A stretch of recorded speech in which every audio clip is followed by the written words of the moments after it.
Afternoon edition of Catfish and Ice. It's Chad Minton and Max Greenberg coming to you. The sun is still out behind me, man. I'm not used to this. This is so weird for me. I don't see the sun behind you, but the sun's still shining. It's out for me now, and plus we're an hour behind here in Tennessee, so it's definitely that sun's definitely still out over here. It's throwing me off a little bit, but I love doing these afternoon, daytime episodes. Normally, Catfish and Ice, we go live at like 10 o'clock on the East Coast, but we got some good stuff cooking here in the NHL, which is so weird to me because it's like you still got the Stanley Cup Final going on, and teams are all season starts too. It's all overlapping. Teams are already starting to make moves. It's like, do we focus on the Stanley Cup still, which we should, because it's like I hoped it's going to maybe end up being a pretty epic finish here in the Stanley Cup. We're going to get into that, but yeah, it's kind of a distraction because we got to really, while we're going on live today in this afternoon. We normally do not record in the afternoons. We record late nights, but me and Max both. Max was kind enough to jump on short notice with me because the goalie market dominoes are starting to fall a little bit, and it's not a normal occurrence, as many of you know, to see goalies traded. That's just not what – I mean, yeah, like you get prospects that get traded. You get like backups that'll get – shuffled into a larger trade package, but to see primary number one goalies traded, it does not happen that often in the NHL. I have proof of that because I was, for the past 30 minutes leading up to us going live, I was scanning back at all the NHL trades of the last 2 years, and there's nothing of substance really. Like top goalies do not get traded very often, but Jacob Markstrom has been traded to the New Jersey Devils, a team that's been goalie hungry for a while, that was at one point linked to Juuse Saros. Yep. So we're going to get into that. What does that mean? What is the ripple effect? Before we do that, it's episode 236, Catfish on Ice, presented by DraftKings and Manscaped with promo codes THPN. Let's first tell you about Manscaped. Ladies and gentlemen, it's my pleasure to announce that smooth sack summer is officially upon us. When you're playing in the summer sun, make sure you're groomed from pubes to bum. That thanks to our friends at Manscaped. You can make this season your smoothest yet. The Performance Package 5.0 Ultra is the ultimate bundle to keep your boys downstairs cool while looking hot. Join the 10 million men worldwide who trust Manscaped with our exclusive offer.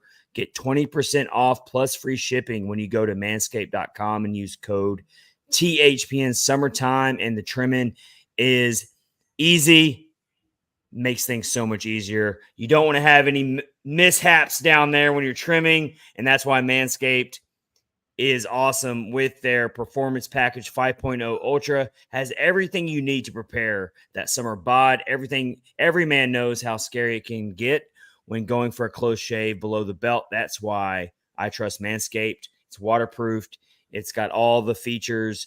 Inside the package, you'll find the star of the show, the Lawnmower 5.0 Ultra. Their 5th generation trimmer features 2 interchangeable next-gen skin-safe blade heads, a standard one for taking a little off the top, and a new foil blade to go smooth wherever your heart desires. So with that said, get 20% off and free shipping with the code THPN at manscaped.com.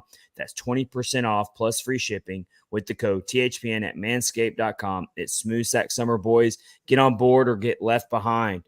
All right, so with that, Max, we are jumping on board here in this afternoon episode to talk about the goalie market being possibly reset a little bit with a couple goalies getting traded during the Stanley Cup Final, which is so weird.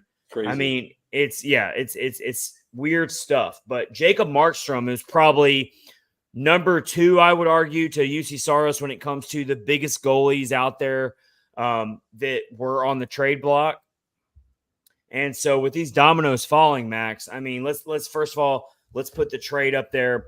It's a not a complicated trade at all, but Markstrom is going to the Devils from the Flames, and the Flames are not getting a very It's not a return that you would think is very exciting at all, right, Max? No, it wasn't at all. It was. I think I put it up, but it was. I mean, but the prospect they got was not the one they wanted. The pick was top 10 protected, and Calgary retained salary on the trade. That's what threw me off the most was the salary retained right there. So the Devils do get their goalie.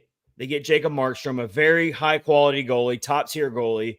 So for the Devils, a team that underperformed this past year, didn't make the playoffs with all that talent, they needed a goalie. So you get it for the if you're a Devils fan right now, you're really excited about this trade. Yeah. I know I am. And for what you had to give up, you give up a defensive prospect, or not really a prospect. He's played in the NHL. He's a third pairing defenseman. But you give up a 2025 first round draft pick. So you didn't even have to give up a first rounder for this year's draft. I mean, I think that really stood out to me as well. About the top 10 protection, you said? Yeah, and just that you didn't have you only had you don't have to do that first round pick until 2025. Yeah, it's pretty. I mean, it's pretty crazy. I mean, we all thought pick number 10 that they had would be in play, but the fact that it was and it's top 10 protected is crazy, and I just think it speaks to how little leverage Calgary had in this. And I know the goaltender market isn't going to. I will just say, I know the goaltender market. Barry Trotz ideally would want a high pick, a prospect, a player, and he's not going to get everything he desires. But I really think Calgary had especially little leverage here because Mark's number one, he's 34, and that's way older than Juuse Saros. And it was known he was putting pressure on Calgary to make a move, and he had a no movement clause, so he held the cards. He literally could have said, and it sounded like he did say, "I only want to go here to New Jersey," and again, with how it was coming down to it, Calgary had to make some moves happen. And also, it should also be said that, and I think this probably played a little bit too, Calgary also does have a lot of picks already. So they could have afforded a little bit for this trade to not be, as lucrative. But I definitely, ideally on the surface, he would have wanted a bigger return. But I think Calgary kind of had their hands tied, to be honest with you. Yeah, and it appears that Calgary is definitely heading into a rebuild of sorts. Yeah. But I love how you bring up, comparing it to Saros. Saros is 29, Markstrom's 34. We're going to talk about the Darcy Kuemper going to the Kings as well here in a little bit. But both of those goalies are 34, Kuemper and Markstrom. When you compare the numbers, the career numbers, Saros is better than them in a lot of those career numbers, and he's younger. So, I mean, it's still very fair to say that Saros is the crown jewel of the goalie market. But here's the deal. Goalies don't get traded that often. And we touched on this in the last episode earlier this week about, is the goalie market just kind of cursed? Is it really hard to get what you really want out of your franchise goalies? I mean, Max, I was just telling you right before we went live, I was trying to scan back as much as I could. It kind of pops up in my head. I'm going to go back and look at the last big goalie trades, and it just does not happen very often in this league. Big-time goalies do not get traded very often. No, they don't. And, especially we had our segment the other night on Monday when we talked about, our goaltenders, our elite goaltenders really quiet. And my position on that was, no, they're really not. And I think it speaks to, how guys, especially for a guy like Juuse Saros, you're not going to get quite the return you want to get. But I do think for, Barry Trotz, I think he would definitely be able to get more of a return for Saros. But I mean, it's still unclear how he would go about this. Would he try and do the draft pick and prospect route, or would he try and go for a big fish like Mitch Marner or Brady Tkachuk? I know that one's kind of out there, but still, how does he handle this? So that's what I want to get into. So does this really change Barry Trotz's thinking at all? I mean, he's kind of in the he's obviously he knows way more than we do about what's going on in the insiders and stuff. He's probably on the phone constantly with GMs talking about it. I mean, we've seen reports that the Predators are really sour about that $8 million a year number that Saros could maybe. I even saw $8.5 million. $8 to $8.5 million. So let's start. Not saying he's not worth it, by the way, but that's just a lot of money. So let's start with that plus term. We're not talking just that. We're talking about long term, which, like you just said, Max, it doesn't mean that Saros isn't worth that. We're not throwing that out there. We're going to put some comments on the screen that we've gotten. Like I put a comment out there, and you did as well. We're going to put them both on the screen here in a little bit for our YouTube viewers. But this I really don't know how much we can really compare Markstrom trade and the Darcy Kemper trade to. It's the Juuse Saros scenario we have right now is so unique. It's so different than anything else you can really compare it to, because you've got the Yaroslav Askarov factor in play. You've got the fact that that's a huge part of it. You got the fact that the Predators have a lot of money to spend. They're not cap strapped. They're not up against the cap wall. They have a lot of leverage. But it's tough because, I mean, you move past this offseason and you don't have a long-term deal for Saros. You're really treading some really scary waters at that point. So it kind of feels like you've got two options right now. You trade him, or you give him his long-term deal. You give him his money. And the fan base seems kind of split non-scientifically, but just my interactions daily on social media. You've got a strong contingent of the fan base that loves Juuse. They're loyal to him, and they want to keep him. They can't even think about losing him. I used to be in that same camp up until about 6 months ago. But everyone has their right to change their opinion. That's sports. Sports, right. Your opinions evolve over time. So for me, I've come around to the fact that every player has a price, and if the price is too lucrative for Trotz to turn away from, you obviously have to do it. But this Markstrom trade is very underwhelming. Yeah, and again, I think in terms of the trades that you said, with Darcy Kemper and Markstrom, I think Saros' situation is definitely close to the Markstrom trade. But again, I just think Calgary was so up against it in terms of the leverage game. They just had to make a move, and I mean, who knows exactly, but it really does seem to be a thing where, because there's also been conflicting reports too, where some say they think they're optimistic they're going to get it done. Like Elliot Friedman last week was saying that they think that there's a strong chance that they get an extension done. It seems really all over the place. And the thing was, like, nobody was guessing with Markstrom's situation. Everybody knew he's going to be out of there. He wants out. Calgary's going the other direction. Everybody knew where that was headed. But everybody's really split with Saros in this, and it's kind of more in the past few days come around to thinking that he's going to be gone. But the truth is, you don't fully know. And I think the fact that there's a guessing game there is going to make Saros that much more expensive. And plus, he's younger. So yeah, it's going to be interesting. But yeah, for Barry Trotz, you're playing lesser. I don't want to say lesser of two evils, because Saros is a great player. But like, do you sign him to that contract where it's going to make you uneasy, or do you take the maybe slightly underwhelming return? I still take the return again, because I think it's going to be more than what it was for Markstrom. But it's definitely not going to be because Barry Trotz wants to go in and do a complete fleece job of another team. That's not going to happen. Here's what puts it over the top for me for a trade. To really trade Saros, if you're Trotz, you have to stick to your guns. You've talked about it. He's got time on his side. You got to stick to your guns here. You got to command. If you really want Saros that bad, you got to command a legit, proven NHL starter with star potential. I'm not saying they have to be an elite superstar already, but you got to give us something where we can plug that player into our lineup immediately on the opening face-off of 2024-25. That player's in our lineup.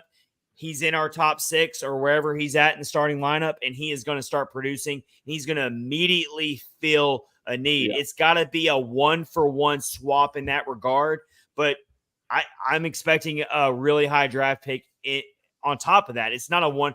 You're not giving away Saros for a 1-for-1 swap. I know a lot of people are bringing up Mitch Marner as a possible 1-for-1 swap.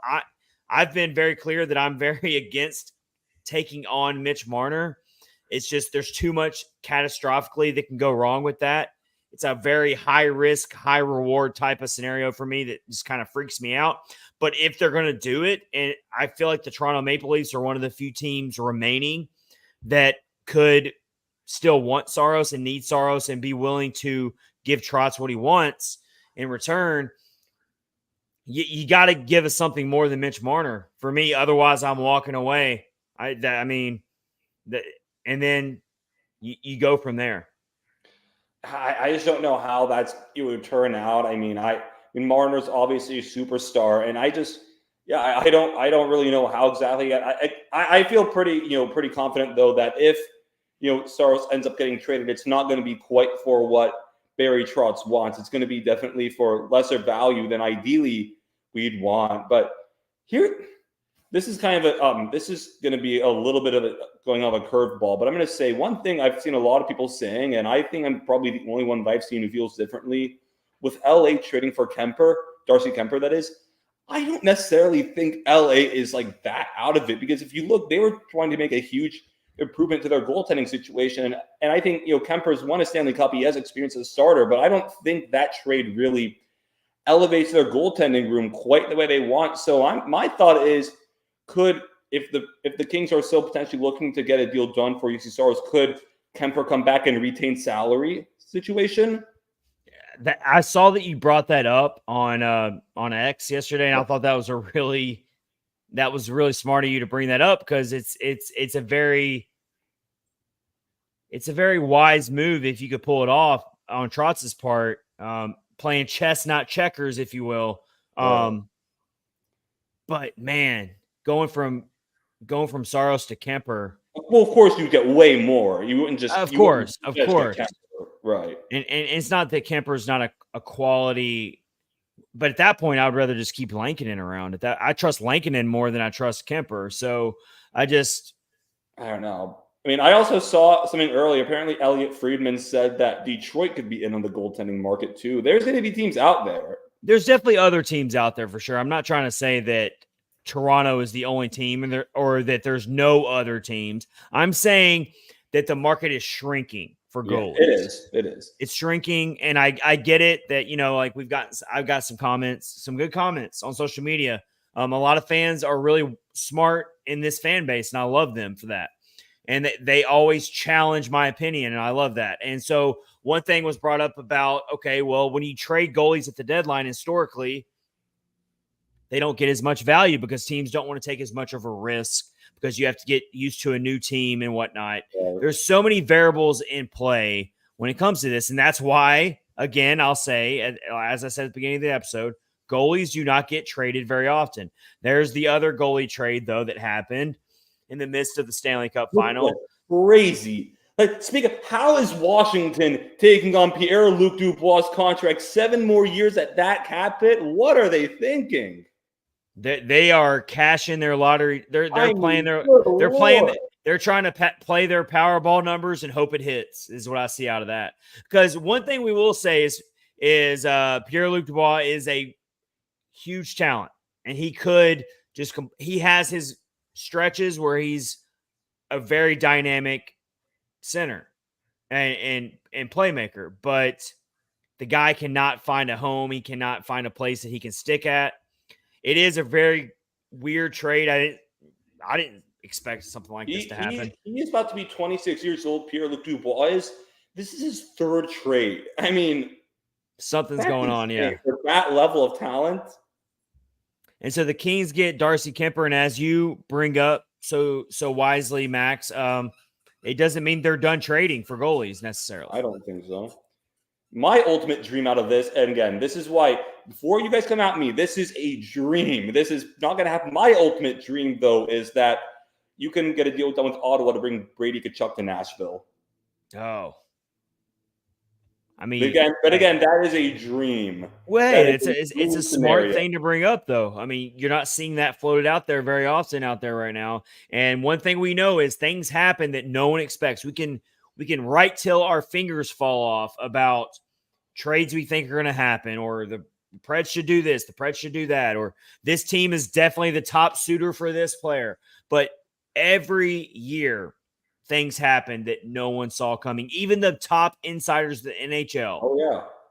Even the Elliot Friedmans of the world will tell you things happen all the time that they do not expect to happen. So that's where we're at with it.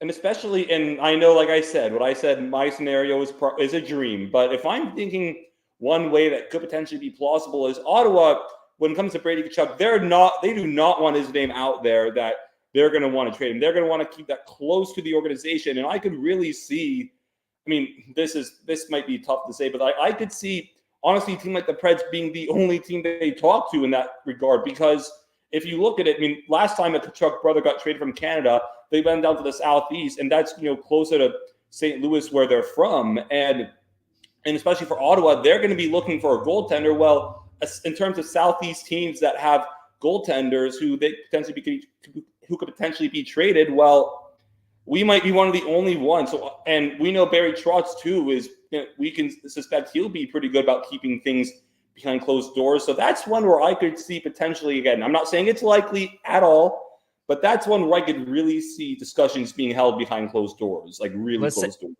Yes, definitely. Let's say hi to some of our viewers here. Nikki, longtime listener of the podcast, friend of the show. She is a goalie, and she says, "Hey, y'all, I guess I better tune in for the goalie episode." Yes, you should. Thank you for joining us. We got Buster in here saying, "Yo." We got on YouTube, Robert jumps in and asking a good question here.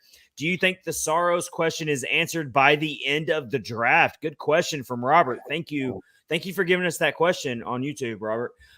Let's try to answer that, Max. You said I'm already seeing you nod your head like you don't know. I don't know. If you're asking me to put a timeline on all this, I had no idea. All right. I'll at least try. I'm not saying I'm going to be right, but Robert, no, I don't think it's going to be answered by the end of the draft. I think this is going to be dragged on a little bit further because Saros does still have 1 year left on his contract, and it is a very complicated situation going on right now. I can't imagine what the Preds front office is trying to, all the hoops they're trying to jump through and all the math they're trying to crunch here to figure out how they can make it, one, make sense for the future long-term longevity of this franchise, but also maybe keep their franchise goalie, their beloved goalie, Juuse Saros, who is performed so admirably in place of Pekka Rinne. One thing we always have to remember for the new fans of the Predators and, of course, the fans who have been around since 1998, this franchise has been so blessed when it comes to goalies. Yeah. This franchise has never had to go through a really bad rough patch of goaltending. Never, ever. Even when Pekka Rinne was new to the league and he hadn't really overtaken his top spot yet. We had Chris Masons of the world. We had Dan Ellis. Dan Ellis was a really quality goaltender in his time. You had Thomas Vokoun, of course. You had Mike Dunham, the original top goalie of the Preds when they were expansion team. I mean, this franchise has always been blessed with great goalies. They've never had to go through the desert of not having a goalie. So it's kind of a scary proposition of trading away Juuse Saros. That's what's so hard about this. Because once he's gone, you are really rolling that dice that whoever comes in, which is most likely going to be Yaroslav Askarov, you're really rolling that dice that he lives up to all those scouting reports. I mean, he's considered a top 10 prospect around the NHL by all the major scouting reports that I read in scouting websites. He had kind of a rough Calder Cup playoffs, but overwhelming body of work. Askarov is still considered a top 10 prospect in this league. But as Max, as you've always said, you have to you can't rush these goalie prospects into the league. Yeah, and Barry Trotz has also said you can never over-marinate these goaltender prospects, which is why I've always floated, and I've kind of backed off this lately. But I've kind of always been thinking that even if Saros is traded, there could be a situation where you get another guy in a trade back and re-sign Lankin and kind of let them two battle out and see which one you like better come the 2025 deadline, and you bring Askarov up. So there's a lot of ways you can go about this. But, yeah, it's a lot of decisions to be made, and I honestly agree. I don't think it gets just done by the draft. I think there's going to be a lot of waiting and seeing what happens. Trotz is going to, again, like you said, Trotz is going to play chess, not checkers here, and he's going to think every decision carefully. And, yeah, he's going to do everything he can to make sure he gets the best return possible, even if it's not quite what he wants. You know, he's going to do what he can. Buster says, I think Askarov will be the one who's moved. I mean, it very well could be. I mean, it kind of feels like one or the other at this point. But I mean, there is a scenario where 2024-25 starts off with Askarov as the backup and Saros is the starter, even if Saros does have a shiny new contract. And then they can deal Askarov at the 2025 trade deadline. I could see that happening. Yeah, I mean, there's a lot of ways that this can go. That's kind of a best case scenario, if you ask me, is you give Saros his contract. Hopefully you can get kind of a team friendly deal. Maybe Saros really wants to stay here. And you sign him to a deal that's maybe not what people are projecting. That $8 million a year number really kind of scares me as well. That's high. So I'm of the opinion of, let's say Saros is willing to take a lower per year deal, but he takes the term. He wants the long-term commitment, but maybe not the per year deal. Maybe you can throw in some signing bonuses, whatever, performance bonuses. I don't know. You can work out the numbers. You also got to consider that, and this we won't be able to hear as much about, but you got to figure whatever happens with Igor Shesterkin is going to have an impact, because if, say, he gets signed to, I don't know, $12 million a year, which is what a lot of people are projecting, well, it's going to shoot it up even more. Yeah, and then Trotz is going to be like, well, I got to do something here. So he's probably going to want to stay ahead of that. I mean, yes, you got to stay ahead of that. Now, but there are ways that they could pressure him to making a move sooner than he wants, and kind of cutting his losses in a way. There's my best case scenario out of all this is what I just said here is you figure out hopefully Saros really is committed and loyal to Nashville. He wants to be here. He believes in the future of this franchise. He wants to stay with the franchise that he was drafted by and came up under Pekka Rinne, and Pekka Rinne is still very much a huge part of this franchise. Maybe he can take the approach of what you're seeing a lot of athletes do, all-time greats in other sports. They take the team-friendly discount as a better vision of the overall franchise. Hey, I'm willing to take a little less money per year. Give me that long-term commitment, but I'll take a little bit less money per year to free up some initial cap space so we can go out and get another big-time scorer or whatever it is we're going to need. Give me the goal support that I need to play my position at the very best that I can play. And let's go win a Stanley Cup for this great city of Nashville. That's my best case scenario. If that happens and Saros is signed, the ink is dried before the season starts next year, then you would hope that Askarov gets backup duty, kind of like what Lankinen got, and he shines in his games, and he really steps up, and he looks so good. And then Nashville's got the great problem to have, which is we've got two prime number one franchise goalies. We can't keep them both. Saros is already signed long-term. There's only one guy that we can trade. That's Askarov. And then teams just flood the phones for Trotz to get Askarov in the 2025 trade deadline. I think that's the best case scenario. I'm not saying I predict that or that's going to happen. That's the best case scenario, though. Now, here's a question for you. You said that. What is the most you would give Saros per year in an extension? You talking about year overall contract, or no, like per year? 7.5. I would probably say 7, but I mean, I know this is really far apart. I really wouldn't want to go above 6.5. I know that you're not. I don't know if you're keeping him for that though. That's the problem. I know. I very much don't think you are, and I don't think you're keeping him for even 7 or 7.5. I think you can keep him for 7.5 if you give him long-term stability. Because I see Saros, maybe I'm completely misreading the player, but I see him as being very loyal to Nashville. I see him wanting to stay here. He doesn't come off as the type of player that's trying to chase superstardom or trying to be the limelight or trying to be any of that. I think he wants to be here. I think his heart's in Nashville, and I think he wants to be here. I don't think he's chasing the money per se. He should be paid what he's owed, and he deserves a very good pay raise, and he will get that, whether it's from Nashville or someone else. It's a matter of how big of a pay raise he gets. And so for me, he's going to get a pay raise either way, a good one, a much deserved one. So 7.5 million is my top dollar. I would give him long term. I'm not saying I would necessarily be completely comfortable with that, and that couldn't blow up in our faces. But Nashville is in a rock and a hard place right now. You're damned if you do, damned if you don't right now.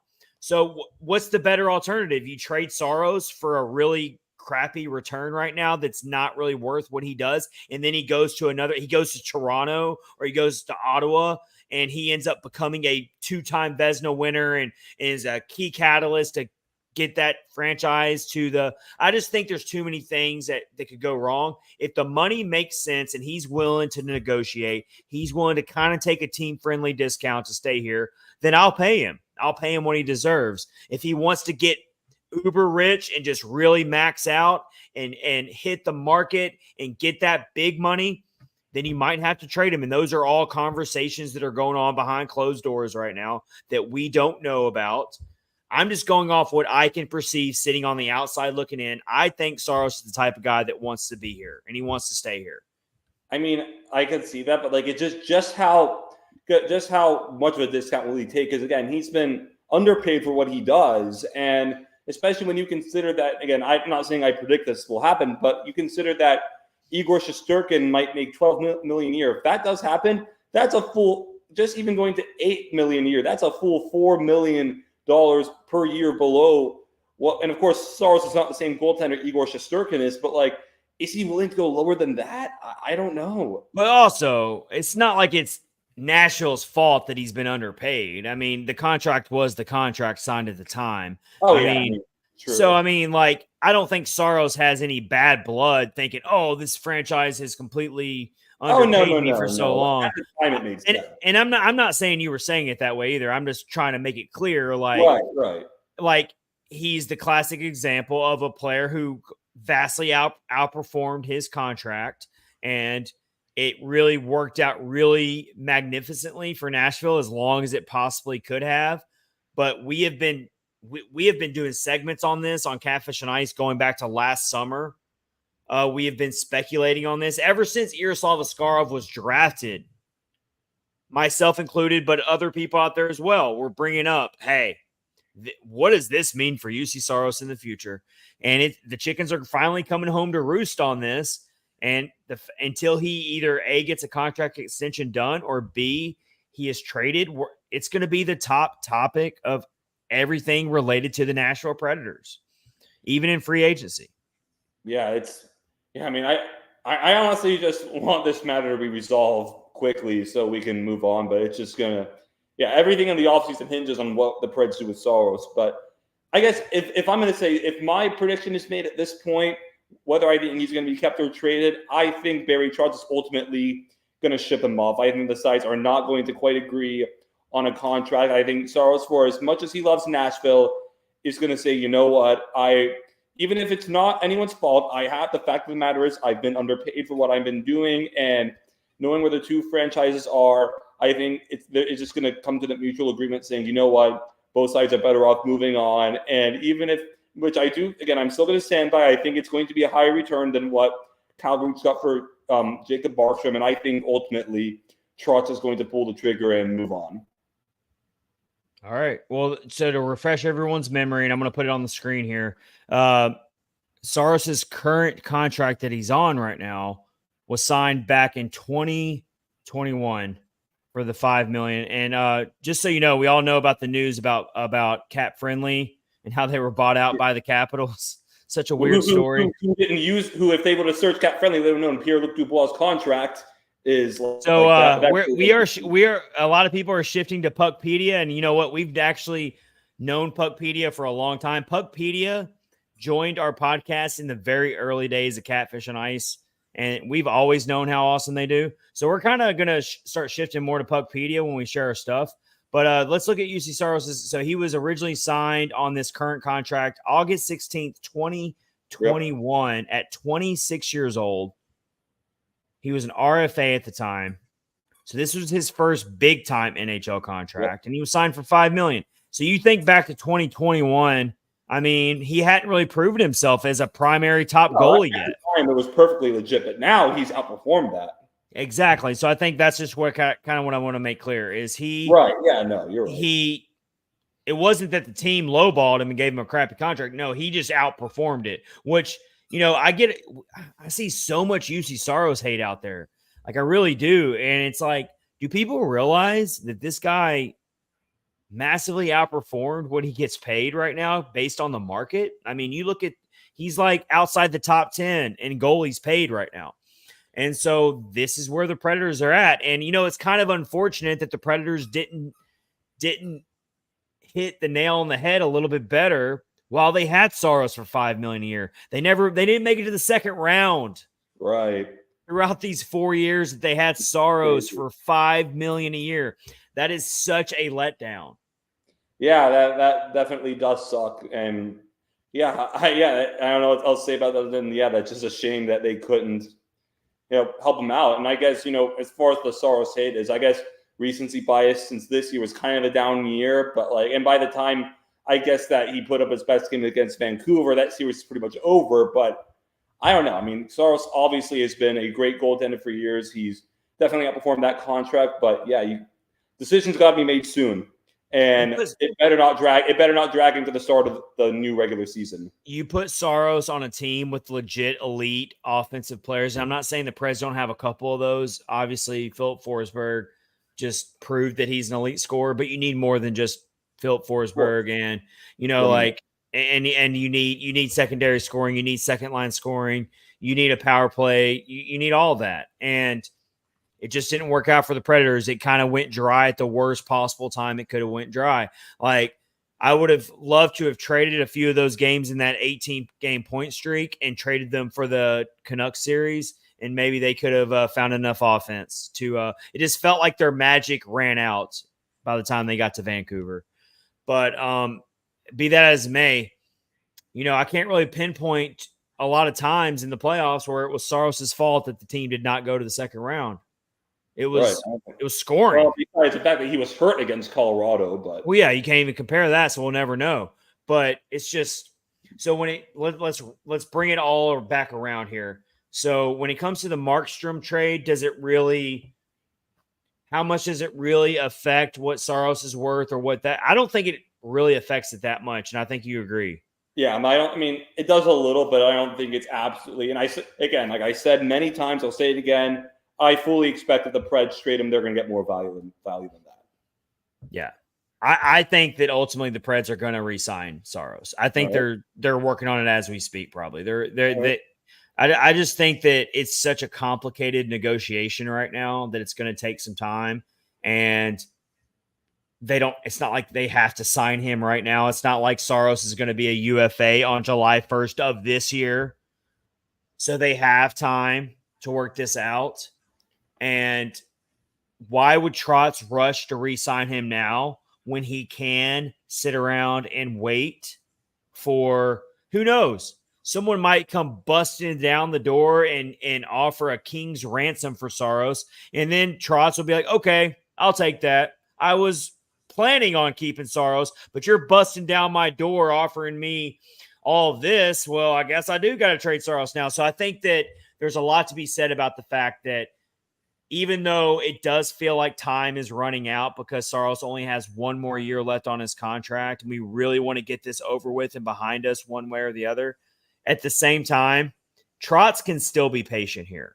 He can still play his hand very, very smartly here and not have to rush into re-signing Saros right now, as much as we would love for this to be over with. Yeah, it's way early in the offseason. And again, things are going to have to play out. They're going to have to happen. Yeah, I mean, just because another day or two might pass by does not mean this is over at all. No, this is I think fans are just over it because it's been dragging on for a while now. And people have been talking about it. We got a little scared yesterday seeing two goaltenders get traded, but it's nowhere near over. And it's it's kind of hard to map out the long-term future of this franchise without knowing what's going to happen with Saros. I mean, that's a very fair thing to say. Yeah, absolutely. You can't pinpoint whether the Preds are going to be a playoff team next year or whether the Preds are going to get into Stanley Cup contending status in the next year or two until you figure out what is going to happen with Saros. I mean, I think so you're kind of stuck in this limbo right now if you're a Predators fan, and that is frustrating. Yeah, no, we hopefully, but again, things are going to start ramping up, and we just got to let it happen. Again, it's way early in the off season. What's up, Lindsay? We really miss you. She jumps in and says, "Hey, friends, I am catching a podcast live." What? With extra question marks there. Lindsay, we love you. We miss you. Hope you're doing good. Lindsay also jumps in. Lindsay's been listening to the podcast for a long time. She's part of our family of listeners. And Lindsay also says the Preds will be in a retool if Saros is traded, which may not be the worst case scenario for the long-term future. I think it's there you have it there. Good point there from Lindsay. And then Squeegee Dude, our friend CJ, says, I like that they kept Askey down in the AHL for playoff experience. Well, lack thereof experience. He definitely has some mental game to grow. So I still stand on the hill of he needs a vet to learn from. So thank you for that comment there from CJ. And we love all of our listeners jumping in on the conversation. All right, we're going to get into our final segment here of this special episode on an afternoon edition of episode 236 Catfish and Ice. Let's tell you about our other sponsor. That is DraftKings, of course. The chase for the Stanley Cup continues. Max, we're going to a game 6. We're about to talk about it. Well, we're not physically going, although I really wish that was happening. But the Stanley Cup Final is going to a game 6. Let me preface that. But yeah. So the Stanley Cup continues, and the action at DraftKings Sportsbook, an official sports betting partner of the NHL, is just as hot as it is on the ice with same-game parlays, live betting, odds boost, and so much more. Don't miss out as the Stanley Cup playoffs wind down. Max, how nervous are you about your 5-6? If the Panthers win Game 6, then your initial prediction still looks really good. Yeah. I would say I'd be a lot more nervous if the Panthers didn't, end the game 5 the way they did. If they, which make no mistake, in that first half of that game, they looked pretty shaky. That empty net save from Tkachuk. Oh my gosh, man! That's why we love hockey, right there. I watched that slow motion. It was the in net view. You know what I'm talking about? Yeah. They shared it all over social media, but they had the in net camera and they slow motion. Watching Matthew Tkachuk dive. It looked like something in a Hollywood movie, like it was scripted.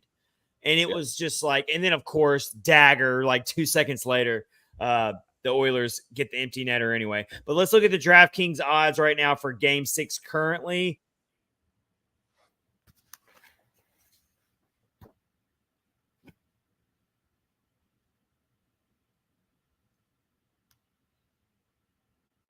Chad, you might have gotten muted there. We can't hear you.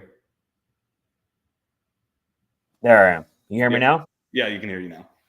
DraftKings odds right now, the Edmonton Oilers are slight favorites, but it's close to being a toss-up. And, so the Edmonton Oilers have never been eliminated on home ice for the Stanley Cup. I thought that was kind of cool. So, anyway, so those are the odds there. So with DraftKings, you got the bonus bets right now for this game with our promo code THPN. And if you're new to DraftKings, you got to check this out. New customers bet $5 to get $150 in bonus bets instantly. Download the DraftKings Sportsbook app now and use code THPN. That's code THPN for new customers to get $150 in bonus bets when you bet just $5 only on DraftKings. The crown is yours. Gambling problem? Call 1-800-GAMBLER or in West Virginia, visit www.1800gambler.net. In New York, call 877-8-HOPENY or text HOPENY. That's 467-369. In Connecticut, help is available for problem gambling. Call 888-789-7777 or visit ccpg.org. Please play responsibly on behalf of Boot Hill Casino and Resort in Kansas. 21 plus age varies by jurisdiction. Void in Ontario. Bonus bets expire 168 hours after issuance. See dkng.com/ice for eligibility and deposit restrictions, terms, and responsible gaming resources. Copyright NHL 2024. All rights reserved. So let's get into this Game 6 here, Max. First of all, Game 5. We broke it down earlier this week on Monday going into Game 5. And I put it out there that it kind of wildly and crazily feels like a must-win for a team that's up 3-1. I really felt that way because we saw the quotes, drag them back to Alberta, dragging them back. And you know what? Connor McDavid, this beast is awoken. He's got back-to-back point games. He's doing things that shouldn't even be legal. I mean, they're going to have to start creating rules, the Connor McDavid rules, because this guy is skating through 5 skaters and still figuring out ways to score and make things happen. But as much as we know that hockey is a team game, and it is, Connor McDavid is defying all that right now. And so, but it's not just Connor McDavid. And I know you know this, Max. Stuart Skinner has flipped the script.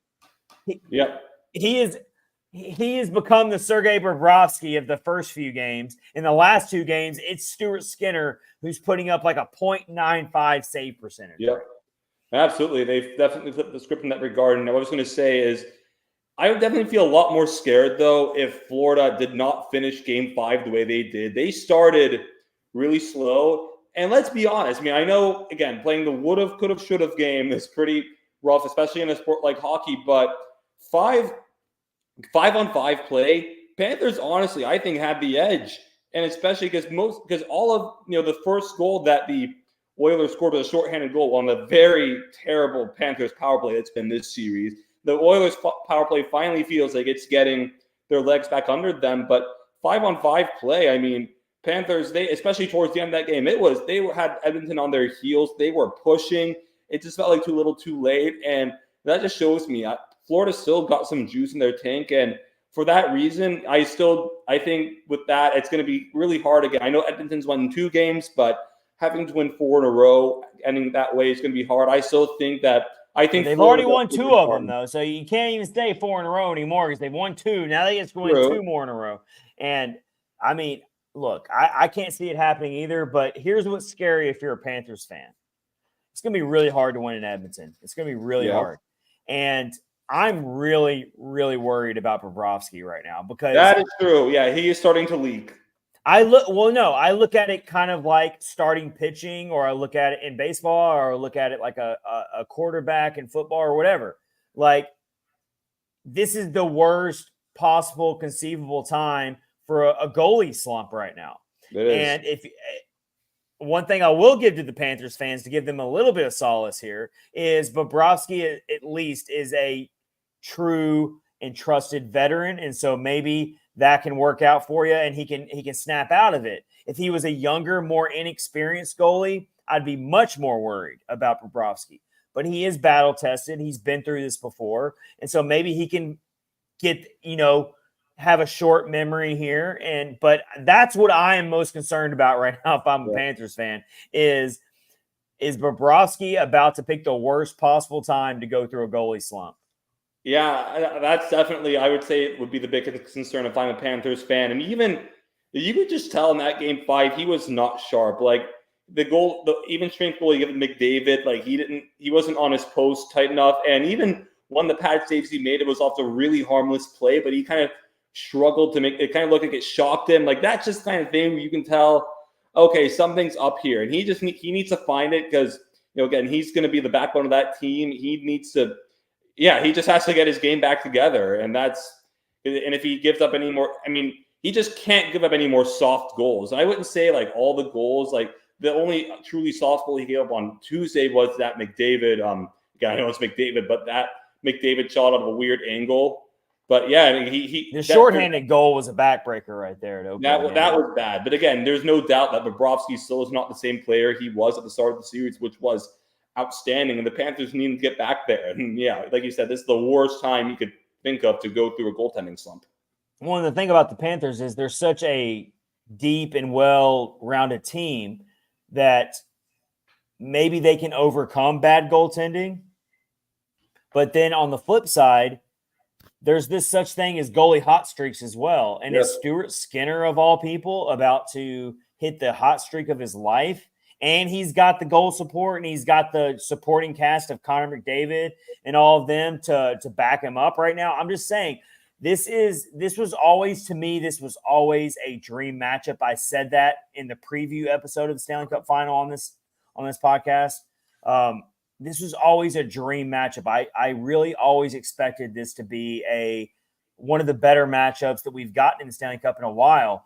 And I'm still holding out hope, and it has. I mean, the Oilers have shown some fight. They've won the last two. It's 3-2 now.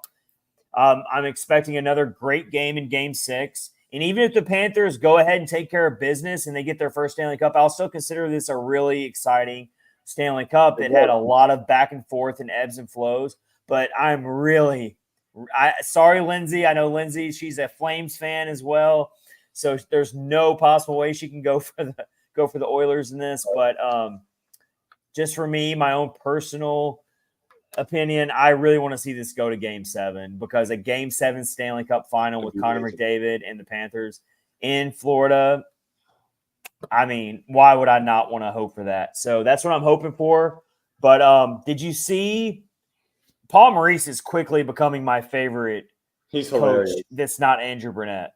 I mean, I love his quotes are always amazing. So let's see if I can actually, the video will actually share on the screen.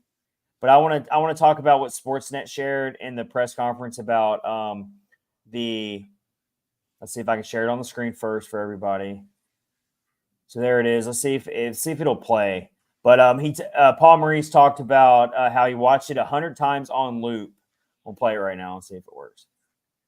Matthew makes the save, and that's the highlight that gets replayed a billion times. To be clear, the back check was. I thought that was awesome. Yeah. I watched that 100 times.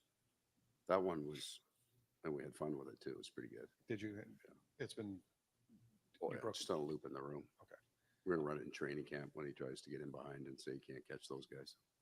Because McDavid is kind of fast. And Chucky did get there. So this one's a very hard-hitting hockey question. Should you get paid more now that you've played games in fall, winter, spring, and now this is summer? Should there be some sort of cash bonus?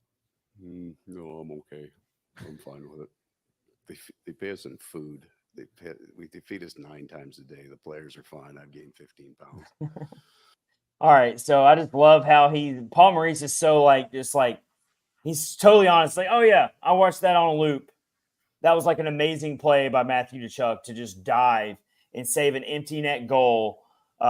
You're talking about a team that's up 3-1. It's not the end of the world if you lose that game. And you've got Matthew Tkachuk, one of the best players in the league, diving to make that empty net save with around 20-something seconds left. And then, of course, the puck sputtered out, and they still got the empty net goal. But that's why we love hockey, though, right, Max? Oh yeah, no, it's amazing, and that was one of those few times where it's just like, because usually if there's like a great play and then something goes against you seconds later, that great play gets ignored. But that was one of those plays where everyone's like, no matter what the end result was, that was incredible.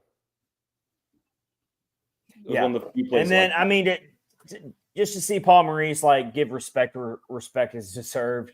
I mean, it's just it's a head coach that just really sees it for what it is, and that's why we love hockey so much. Is these players really do, even the superstars, a lot of them, they play like blue collar players, and that's why we love hockey so much. And then the question about getting the bonuses 4 times a year as he's playing into the summer, and it's like, no, we get fed 9 times a day. I've gained 15 pounds. I thought that was really funny.